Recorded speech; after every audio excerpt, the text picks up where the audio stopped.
India versus Pakistan versus China. कौन बना Asia का असली सुपर पावर? 1947। दुनिया का नक्शा बदल रहा था। एक तरफ भारत आजाद हुआ, दूसरी तरफ पाकिस्तान बना, और कुछ ही साल बाद चीन में भी नई क्रांति आने वाली थी। तीनों देशों के पास क्या था? गरीबी, भूख, कमजोर अर्थव्यवस्था, टूटी हुई जनता और भविष्य को लेकर डर। लेकिन आज 2026 में एक देश दुनिया की दूसरी सबसे बड़ी ताकत बन चुका है। एक देश चांद पर पहुंच चुका है और एक देश आज भी कर्ज और राजनीतिक संकट से लड़ रहा है। आखिर ऐसा क्या हुआ कि एक ही एशिया के ये तीन देश इतने अलग रास्तों पर निकल गए? क्यों चीन दुनिया की फैक्ट्री बन गया? क्यों भारत धीरे धीरे ग्लोबल पावर बनता जा रहा है? और क्यों पाकिस्तान बार बार पीछे छूटता गया? लेकिन ये कहानी सिर्फ इकोनॉमी की नहीं है।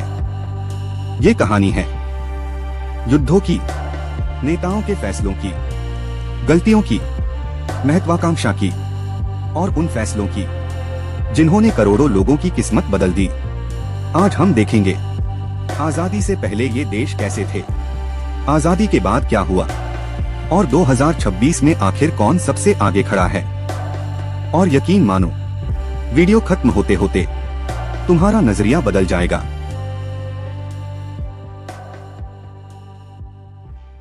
उन्नीस से पहले भारत ब्रिटिश राज के अधीन था। ब्रिटिश भारत से पैसा और संसाधन ले रहे थे और भारतीय जनता गरीबी में जी रही थी। लेकिन भारत के पास एक ताकत थी, बहुत बड़ी पॉपुलेशन, रेलवे, बड़े शहर और हजारों साल पुरानी सभ्यता। लेकिन फिर हुआ पार्टीशन। भारत और पाकिस्तान अलग हो गए। लाखों लोग रातों रात शरणार्थी बन गए। यह इतिहास की सबसे दर्दनाक घटनाओं में से एक थी। उधर पाकिस्तान नया देश बना, लेकिन शुरुआत आसान नहीं थी। कम इंडस्ट्रीज, कम रिसोर्सेस, कम पैसा और शुरुआत से ही भारत के साथ तनाव। धीरे धीरे पाकिस्तान में सेना का प्रभाव बढ़ने लगा और पॉलिटिक्स में मिलिट्री सबसे ताकतवर बनती चली गई। अब बात चीन की। 1940 के दशक में चीन भी गरीबी, गृहयुद्ध और जापानी हमलों से टूट चुका था। फिर 1949 में कम्युनिस्ट रेवोल्यूशन हुई और माओ जेडोंग ने सत्ता संभाली। चीन ने फैसला किया, अब देश पूरी तरह बदलना होगा। आजादी के बाद भारत ने लोकतंत्र चुना, संविधान बनाया, चुनाव कराए। धीरे धीरे IIT बने, इसरो बना, बड़े प्रोजेक्ट्स बने। लेकिन इकोनॉमी बहुत स्लो थी। फिर आया 1962, इंडिया वर्सेस चाइना वॉर, और भारत को बड़ा झटका लगा। पूरे देश को एहसास हुआ कि सिर्फ आदर्शों से देश नहीं चलता, ताकत भी चाहिए। उधर पाकिस्तान में मिलिट्री रूल बढ़ता गया। फिर भारत और पाकिस्तान के बीच युद्ध हुए 1965 और फिर 1971। 1971 पाकिस्तान के इतिहास का सबसे बड़ा झटका बना। ईस्ट पाकिस्तान अलग होकर बांग्लादेश बन गया। यह सिर्फ जमीन हारना नहीं था, बल्कि कॉन्फिडेंस टूटना था। इसके बाद पाकिस्तान लगातार पॉलिटिकल इंस्टेबिलिटी और इकोनॉमिक क्राइसिस में फंसता चला गया। उधर चीन 1978 के बाद तेजी से बदलने लगा। चाइना ने अपनी इकोनॉमी खोल दी, विदेशी कंपनियां आने लगी, फैक्ट्रीज बनने लगी, चीप लेबर, मास प्रोडक्शन, और धीरे धीरे पूरी दुनिया की मैन्युफैक्चरिंग चीन में शिफ्ट होने लगी। मेड इन चाइना पूरी दुनिया में फैलने लगा और चीन दुनिया की दूसरी सबसे बड़ी इकोनॉमी बन गया।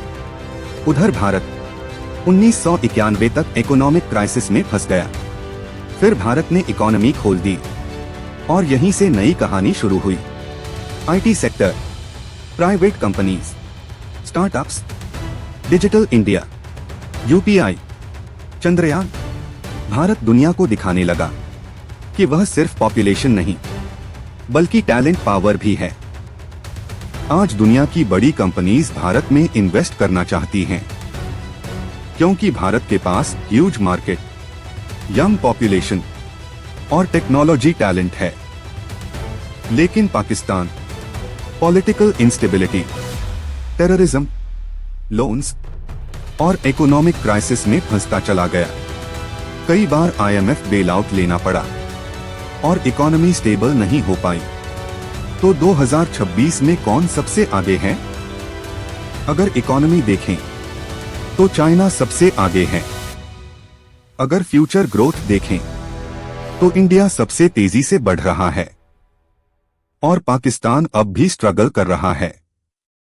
लेकिन इतिहास हमें एक बात जरूर सिखाता है, देश सिर्फ पॉपुलेशन से महान नहीं बनते, देश बनते हैं एजुकेशन से, टेक्नोलॉजी से, स्टेबल सिस्टम्स से और सही फैसलों से। 1947 में